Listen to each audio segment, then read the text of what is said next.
మధ్యన అన్నాడు పిల్లలు కానీ అంటున్నాడు. ఏమంటే మీకు ఇద్దరు పిల్లలేనా, ఇంకో నలుగురు కనమంటున్నాడు. ఏమంటే మీకు ఇద్దరు ఒకళ్ళేరా, ఇంకో ఇద్దరు కనమంటున్నాడు. ఏంది కనేది? హాస్పిటల్కి వెళ్తే ఎంత అవుతుంది? పిల్లల ఫీజులు ఎంత అవుతున్నాయి? అరే నువ్వు ఇస్తానన్నేమో 15,000 15,000 ఎగ్గొట్టేశావు. ఇప్పుడేం పిల్లల్ని ధారాళంగా కనాలంట. ఆయన మాత్రం ఒక్కనే కంటాడు, వాళ్ళ అబ్బాయి కూడా ఒక్కనే కంటాడు.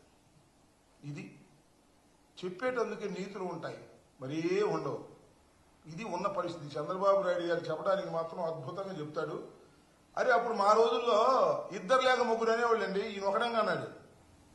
ఏంటో మరి నాకు అర్థం కాదా.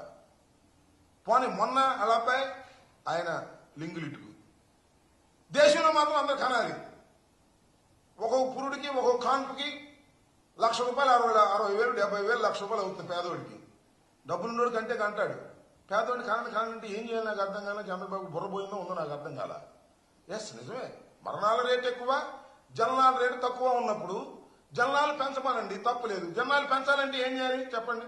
అయ్యా మీరు ఇద్దరు తప్ప మూడో వాడిని కంటే ఆ ఖర్చు మేము పెట్టుకుంటామని చెప్పండి.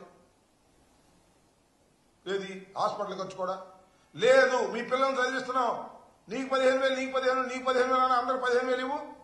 జియో మాత్రం ఈ సంవత్సరం ఇచ్చాడు, నెక్స్ట్ నుంచి ఇస్తాను డబ్బులు. నాకు అర్థం కాదు ఏంటి కామెడీ. ఇలాంటి ఫుల్ కామెడీ చేస్తున్నారు చంద్రబాబు నాయుడు గారు. అదేమంటే ఆయన కామెడీ అంటే ఒప్పుకోరు. ఆయన పత్రికలు ఉండగా మొట్టమొదటి రాస్తారు హీరో అని. ఫుల్ కామెడీ, అద్భుతమైనటువంటి కథలు వండి వారుస్తున్నారు. చంద్రబాబు నాయుడు గారు అనుభవజ్ఞుడు అంటమే తప్ప సమర్థవంతమైన నాయకుడు